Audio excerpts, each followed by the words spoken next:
برادران ملت اسلامی، السلام علیکم ورحمۃ اللہ وبرکاتہ۔ الحمد للہ وکفا وسلام علی حبیبہ المصطفیٰ، اما بعد فاعوذ باللہ من الشیطان الرجیم، بسم اللہ الرحمن الرحیم۔ فبما رحمۃ من اللہ لنت لهم ولو كنت فظا غلیظ القلب لانفضوا من حولک، صدق اللہ مولانا العظیم۔ بارگاہ رسالت مآب صلی اللہ تعالی علیہ وسلم میں درود پاک کا ہدیہ پیش کریں۔ اللہم صلی علی سیدنا و مولانا محمد معدن الجود والکرم وآلہ واصحابہ الکرام وابنہ الکریم وبارک وسلم صلاة دائمة سرمدا ابدا۔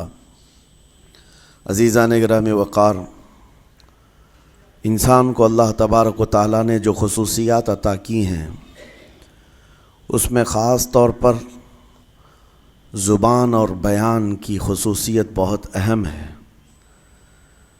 شیخ سعدی رحمۃ اللہ تعالی علیہ فرماتے ہیں، تا مرد سخن نہ گفتہ باشد، عیب و ہنرش نہ ہفتہ باشد۔ جب تک آدمی بات نہیں کرتا، اس کی اچھائی بھی چھپی رہتی ہے، برائی بھی چھپی رہتی ہے۔ انسان اپنے کلام سے، اپنی بات سے سمجھ میں آ جاتا ہے کہ کس کیٹیگری کا ہے، کس لیول کا ہے۔ اس کی گفتگو کے آداب اس کی حقیقت بتاتے ہیں، بلکہ یہاں تک کہ اس کے نسب کا بھی پتہ لگا لیا جاتا ہے اور اس کی تربیت کا بھی اندازہ ہو جاتا ہے۔ حضرت لقمان حکیم سے پوچھا گیا، نیکی کس کا نام ہے؟ تو آپ نے فرمایا، دو چیزیں اور بہت چھوٹی ہیں۔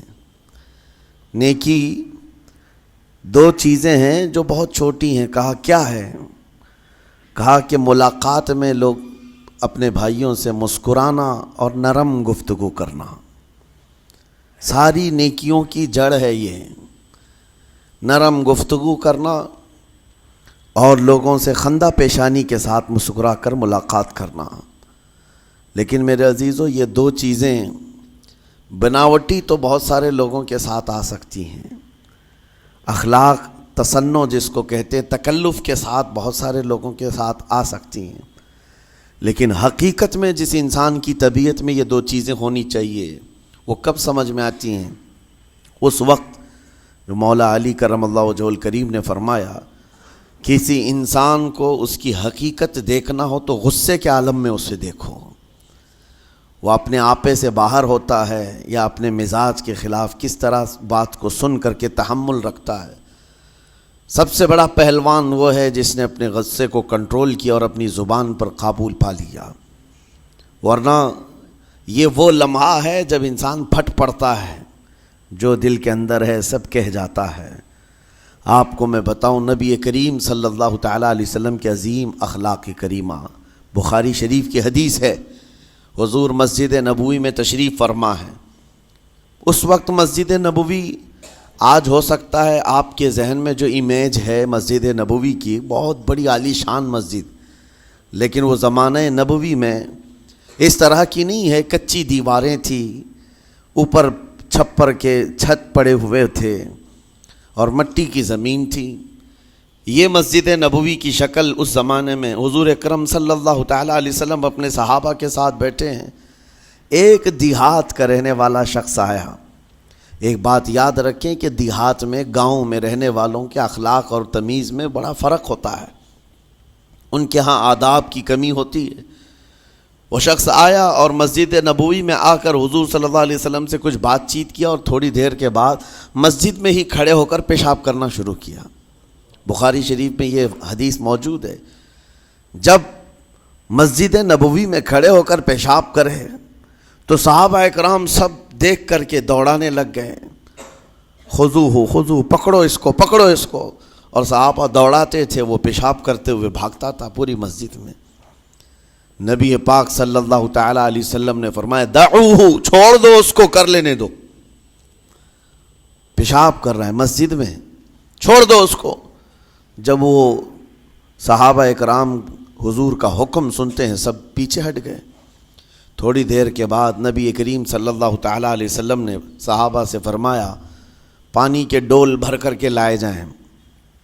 صحابہ سے ہی منگوایا، پانی کے ڈول بھر کر کے لائے گیا اور مسجد نبوی کے میدان میں فرش پر بہایا گیا اور صاف کیا گیا۔ اب وہ شخص نہایت ہی ڈرا سہما کھڑا تھا، میرے ساتھ کیا ہوگا پتہ نہیں، میں نے پیشاب کیا، اب مجھے یہ لوگ قتل کر ڈالیں۔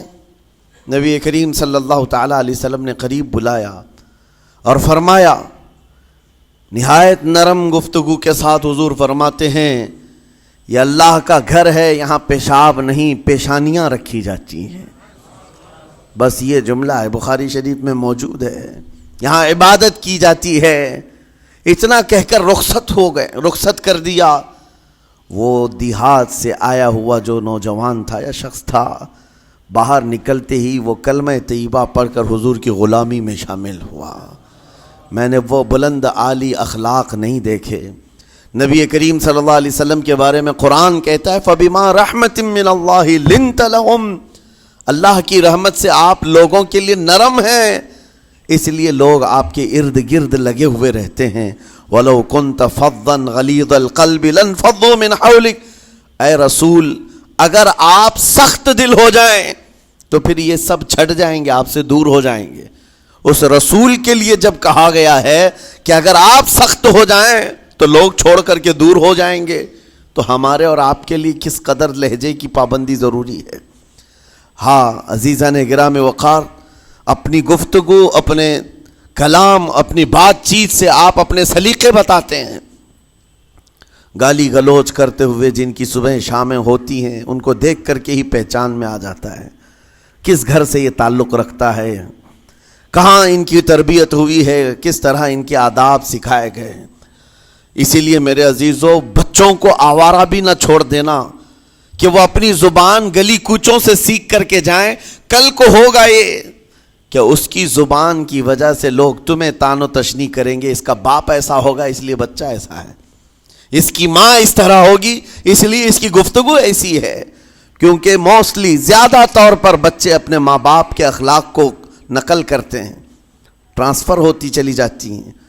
ایک بار حضور اکرم صلی اللہ تعالیٰ علیہ وسلم مسجد نبوی سے باہر نکل کر جا رہے ہیں۔ توجہ میرے عزیزو، اخلاق کہاں دکھانے چاہیے اور ہماری بات چیت کے انداز ہمیں کہاں ہونا چاہیے، میں آپ کو بتاؤں۔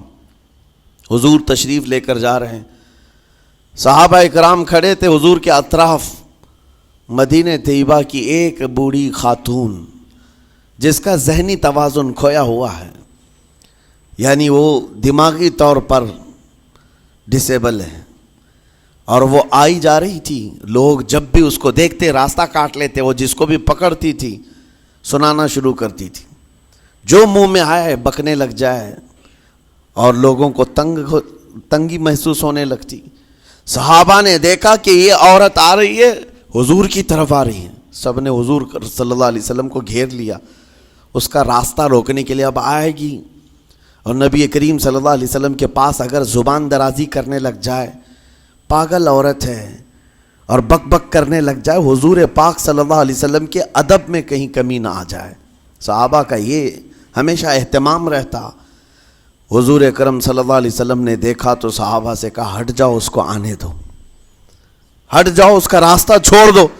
صحابہ نے کہا، یا رسول اللہ صلی اللہ علیہ وسلم، اس کا ذہنی توازن ٹھیک نہیں ہے، دماغی طور پر وہ عورت ٹھیک نہیں ہے، وہ آئے گی اور لمبی باتیں کرتی ہے، لا یعنی باتیں کرتی ہے، کہیں آپ کی شان پاک میں کوئی گستاخی نہ ہو جائے۔ صحابہ روک رہے تھے، حضور پاک صلی اللہ علیہ وسلم نے سختی سے فرمایا، ارشاد فرمایا، ہٹ جاؤ، اس کا راستہ چھوڑ دو، مجھے پتا ہے پورے مدینے میں اس کی کوئی نہیں سنتا، میں بھی نہ سنوں تو کس کو سنائے گی، اگر میں بھی نہ سنوں تو وہ کس کو سنائے گی۔ یہ میرے مصطفیٰ کریم صلی اللہ تعالیٰ علیہ وسلم کے دربار عالی جاہ کی وہ بلند اخلاق کریمانہ کی ایک مثال ہے، جس کو خود میرے آقا نے فرمایا، بعثت لأتمم مکارم الاخلاق۔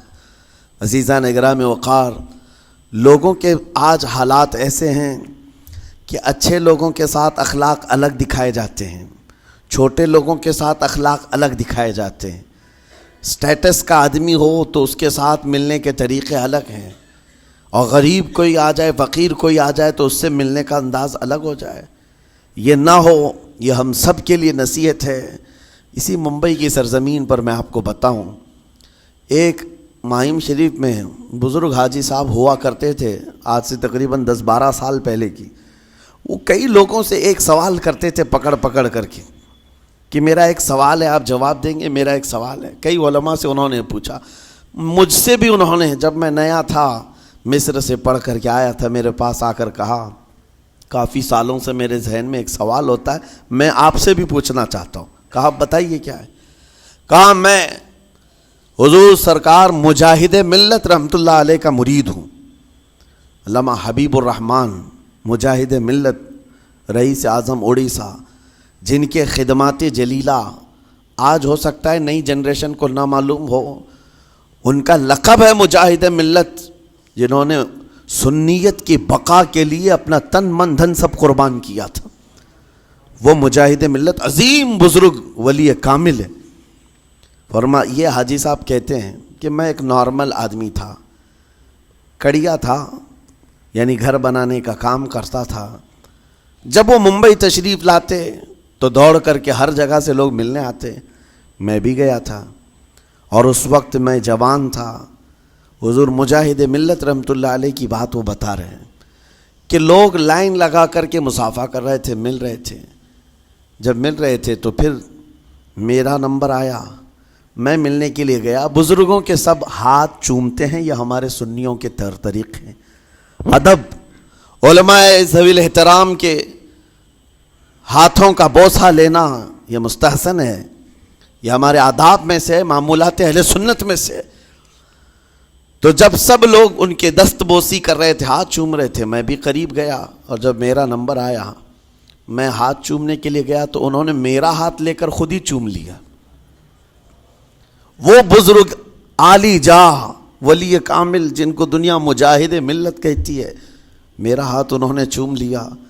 اور میرے اندر ایسی پشیمانی تھی کہ میں کیا کروں، سمجھ میں نہیں آیا. میں ایک معمولی سا کڑیا، اور کہاں ان کا مقام، کہاں میرا. تو اس کے بعد وہ اس بے چینی میں رہتے تھے کہ ایسا کیوں کیا، ایسا کیوں کیا، کیونکہ پوچھنے کا موقع ہی نہیں ملا. ایک بزرگ تھے، انہی کے خلیفہ تھے حضور مجاہد ملت کے، انہوں نے اس کا جواب دیا. میرے عزیزو کیا بہترین جواب تھا. حضرت مجاہد ملت رحمۃ اللہ تعالی علیہ یہ چاہتے تھے کہ ہزاروں لوگ ہماری تعظیم کرتے ہیں تو کہیں ہمارے دماغ میں بادشاہت کا خیال نہ آئے، ہم غریب اور فقیر کا ہاتھ چوم کر اپنے نفس کی مخالفت بھی کرتے ہیں. اخلاق کریمانہ دکھانے کے لیے اسٹیٹس والوں کے ساتھ ہی نہیں، غربا فقراء کے ساتھ بھی وہ اخلاق ہوں. نبی کریم صلی اللہ تعالیٰ علیہ وسلم کے وہ آداب آج اگر آپ اپنا لیں، بہت ساری کڑوی چیزیں ویسی ختم ہو جائیں. آج ممبئی کی سرزمین پر سب سے بڑا یہ چیلنج ہے بات کرنے میں. نوجوانوں کے تو آج پارے چڑھے ہوئے ہوتے ہیں، ان سے کوئی بھی بات کر لے، جس تیور میں یہ بات کرتے ہیں ایسا لگتا ہے کہ ابھی لڑائی ہو جائے گی، ابھی جھگڑا ہو جائے گا. اس کی عادت سی بن گئی ہے. آپ کو پتہ ہے فرمایا گیا، عربی کا قول ہے جراحت السنان لها التیام ولا یلتام ما جرح اللسان. تلوار سے، چاقو سے دیا ہوا زخم سوکھ سکتا ہے، زبان سے دیا ہوا زخم کبھی نہیں سوکھتا. زبان سے دیا ہوا زخم نہیں سوکھتا. بولنے سے پہلے 1000 بار اس بات کو خیال ہونا چاہیے کہ میں جس کو بول رہا ہوں کہیں اس کا دل چھلنی تو نہیں ہو جائے. میری زبان یہ ہوتی 50 گرام کی چھوٹی زبان ہے، لیکن بڑے بڑے لوگوں کے کلیجے چیر کر رکھتی ہے، بڑے بڑے لوگوں کے دلوں میں سوراخ کر کے رکھتی ہے، زخمی کر کے رکھتی ہے اس کا استعمال. اسی لیے روایت میں ملتا ہے کہ جب انسان صبح کرتا ہے تو سارے اعضاء، ہاتھ پیر آنکھ کان ناک، سارے اعضاء سب سے پہلے زبان سے یہ عرض کرتے ہیں، اس کی پناہ مانگتے ہیں، کہتے ہیں آج تو صحیح سلامت رہے گی تو ہم سب صحیح سلامت رہیں گے، اور اگر تو پھسل گئی تو عذاب ہم پر بھی ہوگا. زبان بولتی ہے، مار کسی اور کو پڑتی ہے. کوئی زبان کو مارتا نہیں ہے، گالی زبان دیتی ہے، لیکن مار کبھی پیٹھ پہ پڑتی ہے، سر پہ پڑتی ہے، ہر جگہ پڑتی ہے. تو یہ زبان نبی کریم صلی اللہ تعالی علیہ وسلم نے ارشاد فرمایا من یضمن لی ما بین لحیتیہ وما بین، حضور پاک صلی اللہ تعالی علیہ وسلم فرماتے ہیں جس نے دو چیزوں کی ضمانت مجھے دے دی، حفاظت کی، میں اسے اضمن لہ الجنہ، میں اس کو جنت میں لے جانے کی ضمانت دیتا ہوں۔ دو چیزیں کیا ہیں؟ حضور فرماتے ہیں ایک دو جبڑوں کے بیچ میں جو موجود زبان ہے اس کی حفاظت کر لے، اور دو رانوں کے بیچ میں جو شرمگاہ ہے اس کی حفاظت کر لے، یہ دو چیزیں جس نے بچا لیا میں اس کو جنت میں لے جانے کی ذمہ داری دیتا ہوں، ضمانت دیتا ہوں۔ اس کا کتنا بڑا کردار ہے، یہ زبان کا کتنا بڑا کردار ہے۔ اور حضور نے ایک بار پکڑ کر کے فرمایا تھا، زبان کو پکڑ کر کے کہا تھا یہ وہ زبان ہے جو انسان کو جنت میں بھی لے جاتی ہے اور دوزخ میں بھی لے جاتی۔ کلمہ کس سے پڑھتے ہیں آپ؟ لا الہ الا اللہ، زبان ہی سے تو پڑھتے ہیں، اسی کلمے نے آپ کو جنت تک پہنچایا۔ اور کافر جو کفر کرتا ہے وہ بھی زبان سے ہی کرتا ہے، اور زبان اسے ہمیشہ کی دوزخ میں لے جاتی ہے۔ اس زبان کو چلانے سے پہلے 1000 بار سوچ لیں کہ آج لہجوں کی سختیاں بڑھتی چلی گئیں، اور آپ کو پتہ ہے قرآن پاک میں رب تعالیٰ نے یہ فرمایا وَلَا تَقُلْ لَهُمَا اُفٍّ وَلَا تَنْهَرْهُمَا، والدین کے بارے میں بچوں کو کیا کہا گیا؟ ان کو اف تک نہ کہو۔ لیکن زبان جب کھلتی ہے نا، ماں باپ کے خلاف نوجوانوں کو ہم نے دیکھا ہے گالی گلوچ کرتے ہوئے اور اتنی بری باتیں کہتے ہوئے، معاذ اللہ۔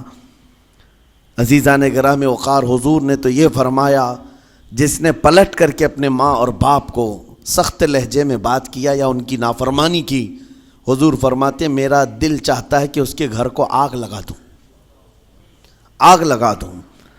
اس لیے اس بات کو ہمیشہ یاد رکھیں، تمہارے لہجے کی سختیاں کسی کو زخمی کر دیں تو آخرت خراب ہو جائے گی، آخرت خراب ہو جائے گی۔ حضرت علقمہ رضی اللہ تعالیٰ عنہ حضور کے صحابی ہیں، حضور صلی اللہ علیہ وسلم کے صحابی ہیں۔ آخری وقت آ گیا تھا لیکن زبان نہیں کھلتی تھی۔ حضور پاک صلی اللہ علیہ وسلم کے پاس سفارش لائی گئی کہ آپ کے وہ ساتھی ہیں انتقال کر رہے ہیں لیکن زبان پر کلمہ بھی نہیں آتا۔ حضور تشریف لائے، دیکھا، پوچھا گھر میں ان کے کون کون ہے؟ کہا بیوی ہے اور ماں ہے۔ ماں کو بلایا اور کہا علقمہ کے بارے میں کیا کہتی ہو، کیسا تھا ہے؟ کہا بہت اچھا، پرہیزگار، عبادت گزار، ساری نیکوکاریاں اس کے اندر ہیں۔ تو پھر حضور نے پوچھا اچھا یہ بہت نیک تھا، تم بھی اس سے راضی ہو کہ نہیں ہو؟ ماں نے کہا میں نہیں راضی ہوں، میں راضی نہیں ہوں۔ کہا کیوں، وجہ کیا ہے؟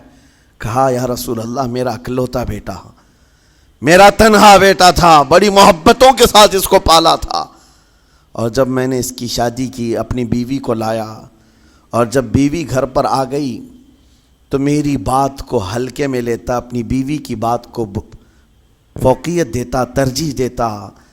اور اس وقت غالباً یہ باتیں تھی کہ زبان سے کوئی کلمہ ان کے نکلا ہوگا جو بیوی کی حمایت میں تھی، ماں کو تکلیف پہنچ گئی۔ کہا میرا دل گوارا نہیں کرتا، میں اس سے راضی نہیں ہوں، باقی وہ بہت نیک بندہ ہے، بہت اچھا ہے۔ حضور نے فرمایا دیکھو زندگی کے آخری پڑاؤ پر آ چکا ہے، روح نکلنے کو ہے، معاف کر دو۔ وہ بھی صحابیہ تھی، انہوں نے کہا آقا آپ کا حکم ہے یا مشورہ ہے؟ اگر حکم ہے تو پھر ماننا ہے۔ حضور نے فرمایا نہیں حکم نہیں، مشورہ ہے۔ کہا مشورہ ہے تو پھر دل نہیں چاہتا، دل نہیں چاہتا۔ حضور نے فرمایا صحابہ سے کہ لکڑیاں جمع کرو، آگ لگاؤ اور انہیں اٹھاؤ، آگ میں ڈال دو۔ آگ دہکائی گئی تو ماں کی ظاہر سی بات ہے ممتا بے چین ہو گئی۔ کہا ان کو میرے سامنے آگ میں ڈالیں گے؟ کہا ہاں، اس سے بہتر ہے کہ وہاں جلے گا، یہاں جلے۔ وہ ماں کہتی آقا آپ گواہ ہو جائیں میں اپنے بیٹے کو معاف کرتی ہوں۔ ادھر معاف کیا، ان کی زبان پر کلمہ طیبہ جاری ہوا۔ میرے عزیزو یہ بتانا مقصود اس لیے ہے کہ زبان سے دیے ہوئے زخم خواہ والدین کو ہوں، یہ معمولی نہیں ہوتے۔ ہو سکتا ہے آخری وقت تمہاری زبان بند ہو جائے اور کلمہ طیبہ بھی نہ جاری ہو، زبان کھلنے بھی نہ لگے، یہ حالات آ جائیں گے۔ اس لیے اپنی زبان کا کنٹرول برقرار رکھو، کس سے کیا کہنا ہے۔ ابھی میں اس کا دوسرا پارٹ بھی بتاتا ہوں زبان کے استعمال کا۔ یہ نرمی لہجے کے اندر ہونا بہت ضروری ہے، لیکن کچھ جگہوں پر سختی کی اجازت ہے، لیکن وہ مقامات الگ ہیں۔ نرم لہجہ حضور پاک صلی اللہ تعالیٰ علیہ وسلم کے فرامین میں سے ہے۔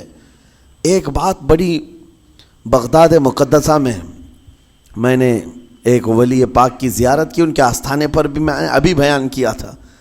حضرت بہلول دانا مجذوب بزرگ تھے، اور بغداد کی گلیوں میں کہیں پر بھی بیٹھ جاتے تھے، اور جو جانکار تھے وہ سمجھتے تھے یہ اللہ والا بندہ ہے۔ مجذوب کس کو کہتے ہیں؟ جس کی یاد الہی میں عقل فنا ہو گئی، ختم ہو گئی، اللہ کے ذکر میں اور اللہ کی یاد میں اپنے آپ کو فنا کر دیا ہے، اس کے اوپر شریعت کا قلم نہیں۔ ظاہر سی بات ہے شریعت کے سارے احکام اس پر ہیں جس کی عقل سلامت ہے۔ عاقل ہو، بالغ ہو تو نماز فرض ہے نا، عقل ہی نہیں ہے تو وہ مجذوب ان اولیاء کو کہتے ہیں۔ لیکن ان کے بارے میں حدیث میں ہے، اللہ کے نبی نے فرمایا وہ ایسے بندے ہیں کہ اگر اللہ کو قسم دے دیں کسی بات کی، اللہ ان کی قسم پوری کرتا ہے۔ وہ بہلول دانا بیٹھے ہوئے تھے، بغداد کا ایک مشہور تاجر تھا، لیکن خستہ حال تھا، بہت نقصان اٹھا چکا تھا، خسارے میں چل رہا تھا، بزنس پورا لاس میں، اور وہ پریشان حال بہلول دانا کے پاس آیا، گڑ گڑایا، کہا کہ حضور مجھے بچا لیں، رحم کر لیں، میں تاجر ہوں، لٹ گیا ہوں، لاس میں ہوں، کچھ آپ فرما دیں، میں کیسے اس بھنور سے نکلوں؟ بہلول دانا نے دیکھا، کہا ٹھیک ہے کچھ پیسے بچے ہیں؟ کہا ہاں ہے، وہ بس اتنا سرمایہ ہے کہ مال لیتا ہوں پھر بیچ دیتا ہوں، نفع نہیں ہوتا۔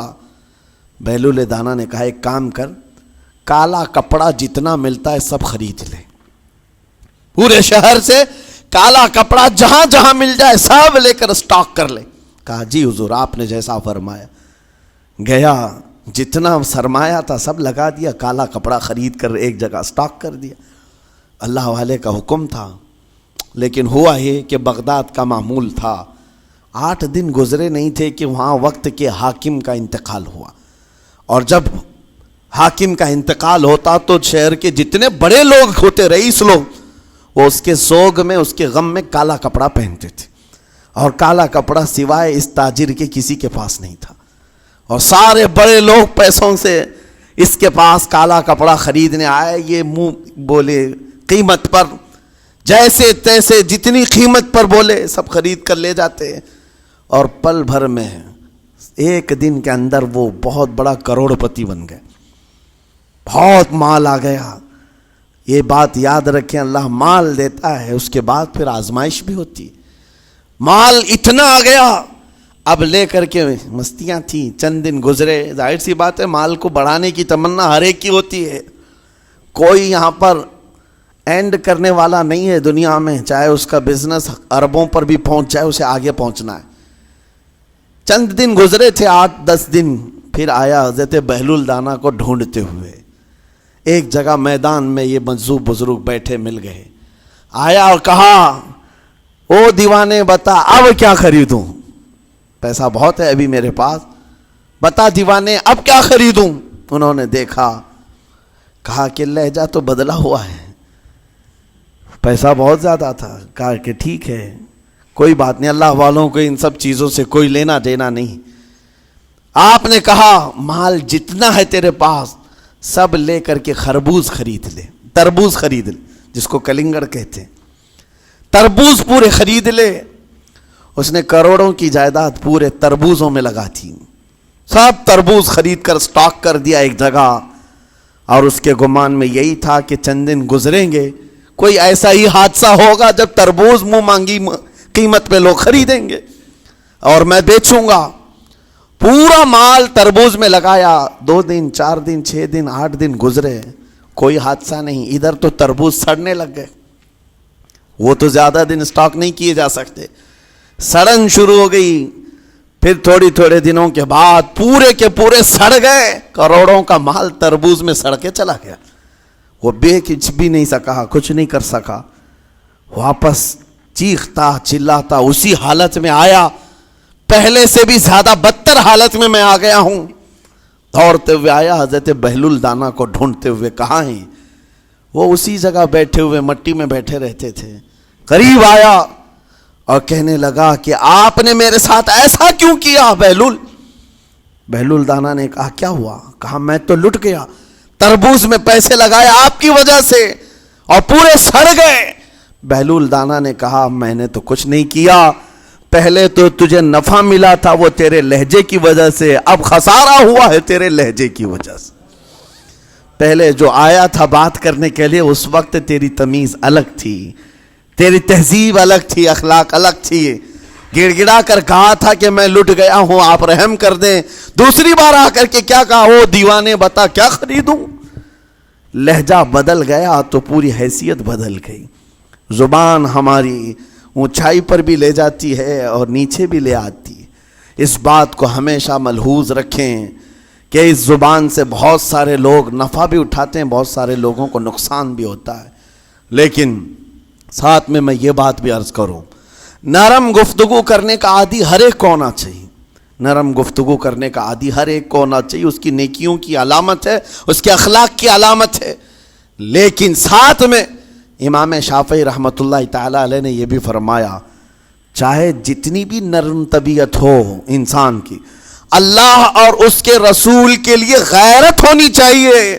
اللہ اس کے رسول کے خلاف بات سنے تو پھر نرم لہجے کا استعمال نہ کرے، پھر وہ بزدلی کہلائے گی، وہ بزدلی کہلائے گی۔ آج میں ایک بات یہ بھی بتا دوں، بہت سارے لوگ یہ سمجھتے بھی ہیں۔ ابھی چند دن قبل میں ماررہ مطہرہ میں بیان کیا اخلاق کے، اولیاء اکرام کے مذہب و مسلک پر، اور پچھلے 15 سالوں سے میں نے بہت سارے خطابات کیے ہیں اخلاق پر، معاشرے کی برائیوں پر، لیکن ابھی چونکہ چند دنوں میں جلسے پروگرام بہت سارے ہو گئے اور عظمت ناموس رسالت پر زیادہ گفتگو ہونے لگی، تو لوگوں میں ایک امیج الگ بیٹھی ہوئی ہے۔ اور ابھی ہم نے اخلاق حسنہ پر گفتگو کیا کی 8 دن پہلے، ایک بزرگ نے مجھ سے پوچھا ایسی بھی تقریر کرتے ہیں آپ ایسی بھی تقریر کرتے ہیں، یعنی نرم گفتگو بھی کرتے ہیں؟ مطلب یہ ہے کہ ہماری امیج ایسی بنا کر رکھیں کہ ہم ہر وقت چلاتے ہی رہتے ہیں، ہر وقت للکارتے ہی رہتے ہیں۔ میرے عزیزوں، میں یہاں پیغام دینا چاہتا ہوں، ہم قرآن کے اس آیت پر عمل کرنا چاہتے ہیں جو مولا نے فرمایا اشداء علی الکفار رحماء بینہم، مومنین کی شان ہے، صحابہ کی شان ہے، وہ کافروں پر سخت ہوا کرتے ہیں اور مومنوں کے لیے نرم دل ہوا کرتے ہیں۔ زبان کی نرمی ایمان والوں کے لیے ہے، زبان کی نرمی محبت مصطفیٰ کے لیے ہے، عاشقان مصطفیٰ کے لیے ہے، ساتھ میں زبان کی سختی کفار و مشرکین کے لیے ہے، گستاخان رسول کے لیے ہے۔ اور اگر یہ چیز نہیں آئی تو پھر آپ سمجھ لیں نیک اس وقت نہیں کہلائے گا آدمی۔ بعض لوگوں کو ایسا لگتا ہے نرم بات کرنا چاہیے، نرم گفتگو، بالکل صحیح ہے، یہ اخلاق ہے، لیکن اگر ایسے مقامات پر جہاں تمہارے نبی کو کوئی گالی دے رہا ہو، رب کی شان میں کوئی بھونک رہا ہو، اس وقت تم کہو کہ اخلاق ہے، نرم بات کرنا چاہیے، یہ بے غیرتی ہے، یہ بے غیرتی ہے۔ تمہاری بیوی کو اگر تمہارے سامنے کوئی چھو دے اور اس کے بعد تم ہنس کر کے اس سے کہو ٹھیک ہے جائیے صاحب، آپ کو کہا جائے گا بے غیرت آدمی، بے غیرت آدمی ہے۔ انسان کو اپنی بیوی، اپنی بیٹی، اپنی ماں پر بھی غیرت ہوتی ہے، وہ سنتا نہیں ہے، یہ پیدائشی ہے، فطرت ہے انسان کی۔ اور مومن کی شان یہ ہے سب سے بڑی غیرت اس کے لیے اللہ اور اس کے رسول کے لیے ہوا کرتی ہے، اللہ اور اس کے رسول کے لیے۔ ماں اور باپ کو گالیاں ایک وقت میں برداشت کر بھی لے جائے، لیکن اللہ اور اس کے رسول کی شان میں وہ ہرگز برداشت نہ کرے، یہ ایمان کی علامتوں میں سے ہے۔ بہرحال میں نے زبان کے دونوں استعمال آپ کو بتائے، سخت لہجے بھی ہیں، نرم لہجے بھی ہیں، لیکن جب آپ کا پالا کسی گستاخ سے نہ پڑے تو ہمیشہ نرم گفتگو کرنے کے عادی بنے۔ مومنین میں نرم لہجے کا اختیار ہمیشہ رہے، اس سے اخلاق آپ کے بتائے دکھائے جاتے ہیں، اس سے آپ کے اخلاق معلوم ہوتے ہیں، ساتھ ہی معاشرے میں نرمی اور محبت کا ماحول بھی قائم ہوتا ہے۔ ڈانٹنے کے طریقے بھی میں آپ کو بتاؤں، میرے والد گرامی فرمایا کرتے تھے، حضور حافظ ملت رحمت اللہ علیہ جو الجامعۃ الاشرفیہ مبارک پور کے بانی ہیں اور بڑے محدث، جنہوں نے ایک نہیں ہزاروں عالم پیدا کیے، اس ہندوستان کی بات کر رہا ہوں، حافظ ملت رحمۃ اللہ علیہ پوری بخاری شریف پڑھاتے تھے، تقریباً 40 سال تک انہوں نے پڑھایا بخاری شریف. میرے والد ان کے شاگرد ہیں. فرماتے ہیں جب وہ بہت زیادہ ناراض ہو جاتے کسی سے، ڈانٹنا ہوتا، ہر استاد بچے کو ڈانٹتا ہے، کبھی کچھ بچہ نافرمانی کر جائے یا مزاج کے خلاف بات کرے تو استاد ڈانٹتا ہے. تو حافظ ملت رحمۃ اللہ علیہ اگر کسی شاگرد کو ڈانٹتے بھی غصے میں تو کہتے ہیں اے جنتی کیا کر رہا ہے. کہتے ہیں اگر یہ جملہ قبول بھی ہو جائے تو بچہ جنتی ہو جائے. لہجے کی یہ استعمالات اولیاء سے سیکھو میرے عزیزو. غصے پر کنٹرول اس وقت تمہارے اخلاق معلوم ہوتے ہیں جب تمہارا غصہ عروج پر ہوتا ہے، اس وقت تمہاری حقیقت لوگوں کے سامنے آتی ہے. وہ اپنے شاگردوں کو ڈانٹتے بھی تو جنتی کہہ کر ڈانٹتے ہیں، یعنی کوئی گالی نہیں ہے، کوئی برے کلمے نہیں ہیں، بلکہ ایسا جملہ ہے کہ اگر قبول بھی ہو گیا استاد کی زبان سے، اس کی تو زندگی وصول ہوگی، اس کا بیڑا پار ہو گیا. ہمارے درمیان ماں باپ کو بھی یہ چاہیے کہ بچوں کو کس طرح کے اخلاق آپ دے رہے. گفتگو کرنے کے متعلق قرآن میں اللہ تعالیٰ نے آداب بتائے ہیں. جب آپ گھروں کے اندر موجود ہوں تو بچوں کے سامنے کس طرح کی گفتگو کیا کریں گے، کیسی بات کریں گے. شوہر اور بیوی جس طرح کی باتیں کر رہے ہیں بچے کے دماغ میں وہ پورا کا پورا چھپتا ہے، ٹرانسفر ہوتا ہے. اسی لیے کہا گیا ایڈلٹ گفتگو کبھی بھی بچوں کے درمیان نہیں کی جائے گی. جو میچورٹی میں نہیں ہے ان بچوں کے سامنے ماں اور باپ بیٹھ کر کے کلام بھی نہ کریں، بات نہ کریں. معاشرہ تو آج ایسا ہے، سب پوری فیملی لے کر کے بیٹھے ہوئے ہیں، اور حد تو یہ ہے کہ گندی فلمیں سامنے لگی ہوئی رہتی ہیں. وہ کیسے بچا پاؤ گے؟ 4 سال 5 سال کے بچے کے اندر بھی وہ گفتگو، وہ مکالمات، ایک دوسرے سے بات کرنے کی تمیزیں، وہ سب وہاں سے سیکھتا آ رہا ہے. گھروں کے اندر ماحول کو تبدیل کرنے کے لیے آپ کی اپنی زبان پر کنٹرول اور اپنے بچوں کی تربیت اور ان کی زبان پر کنٹرول بہت ضروری ہے. پھر دیکھنا آپ یہ معاشرہ پیدا کر کے کل کو آپ کا بچہ نکلے گا، اس کی تمیز، اس کے اخلاق پر ہر کوئی اش اش کرے گا. چند دنوں کی محنت ہے آپ کی، لیکن بچے جب سلیقے کے ساتھ گفتگو کریں تو لوگوں کا دل جیت لیا کرتے ہیں. بات کرنے کے آداب ایسے ہیں کہ لوگ دل جیت لیا کرتے ہیں. یہ میرے استاد گرامی مصر کے رہنے والے تھے. جب خطابت ہمیں سکھا رہے تھے گفتگو کرنے کے آداب، تقریر کرنے کے آداب، تو ایک امام غزالی کا قول تھا کلم الناس علی قدر عقولہم، لوگوں سے ان کی عقل کے مطابق بات کرو. اس پر وہ سمجھاتے ہوئے ہمیں ٹریننگ دیتے تھے اور کہتے تھے کہ تمہارے پاس آنے والے کئی طرح کے لوگ ہوں گے. اگر تم امام ہو، اگر داعی ہو، خطیب ہو، مقرر ہو، کوئی غریب گھر سے، کوئی بڑے امیر گھر سے، کوئی پڑھا لکھا آئے گا، کوئی جاہل ہوگا، کوئی بدتمیز بھی ہوگا، کوئی نیکوکار، کوئی گنہگار، سب طرح کے مکس مجموعہ تمہارے پاس ہوگا. ان سے خطاب کرنا، ان سے بات کرنا، کس انداز سے بات کرو گے، کیسے ان سے کلام کرو گے. میرے عزیزو یہ ہمارا اپنا ہنر نہیں ہے. ہم جو آپ کے سامنے گفتگو کر رہے ہیں یہ ہمارا فن نہیں ہے، یہ اپنا پیدا کیا وہ ہنر نہیں ہے. ہمیں سکھایا گیا تھا صرف اور صرف آپ کو اس مجمع سے اور یہ آئے ہوئے جمع غفیر سے بات کرنے کے لیے ایک ہی اسلوب اپنانا ہے.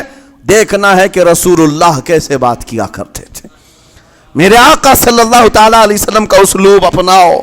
حضور کے خطبے دیکھو، حضور جب خطاب کرتے، ظاہر سی بات ہے مسجد نبوی میں اس وقت بھی لوگ، ہر طرح کے لوگ آتے، دیہات کے بھی تھے، شہر کے بھی تھے، اعلیٰ دماغ والے لوگ اور کئی الگ الگ قسم کے لوگ آتے. حضور کا خطاب سب کے لیے تھا. عزیزان گرامی، ان سنتوں پر عمل کر کے آج آپ اپنے لہجے کو بہتر بنا سکتے ہیں.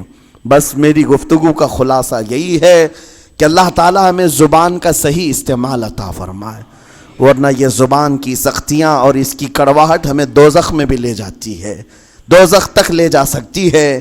اللہ تعالیٰ اس کی مکاریاں، اس کی عیاریاں اور اس کی شرانگیزیوں سے ہم سب کی حفاظت فرمائے. ساتھ میں یہ بھی میں بتا دوں، وہ زبان پاک نہیں بولتی، وہ زبان پاک نہیں بولتی جو حلال نہیں کھاتی.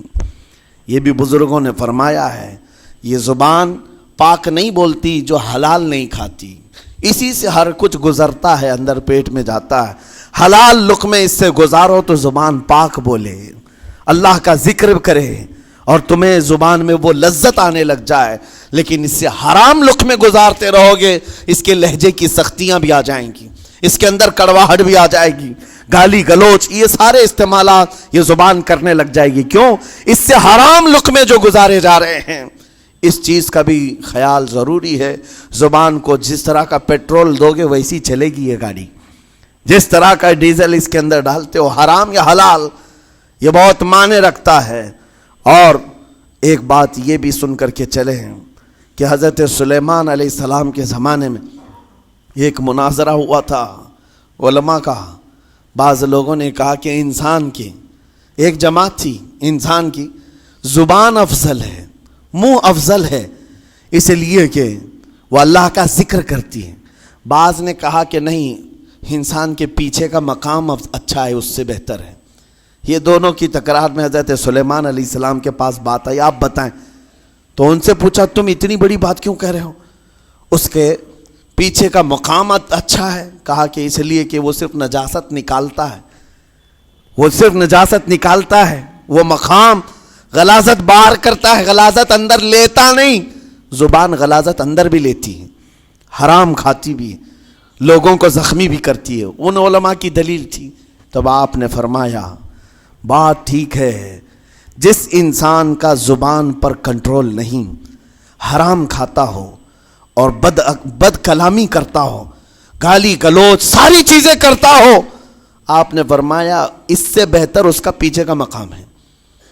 اور جو انسان کنٹرول رکھتا ہے, حلال کھاتا ہے اور لہجے کی نرمی رکھتا ہے, ظاہر سی بات ہے اس کا منہ ہی افضل ہے, اس کی زبان افضل ہے.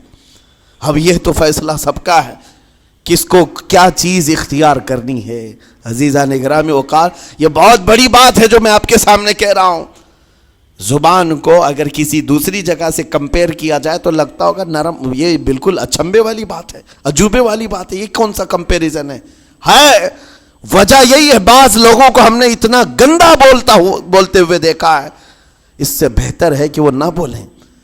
لوگوں کو زخمی کرتے ہیں, کسی کے مقدسات پر حملے کرتے ہیں. اللہ تعالیٰ ان کے زبان کی شرارتوں سے ہماری حفاظت فرمائے. اور کریم خدا ارحم الراحمین مولا اس چیز سے بھی ہمیں حفاظت فرمائے. قیامت کے دن کچھ لوگ صرف اس لیے پکڑے جائیں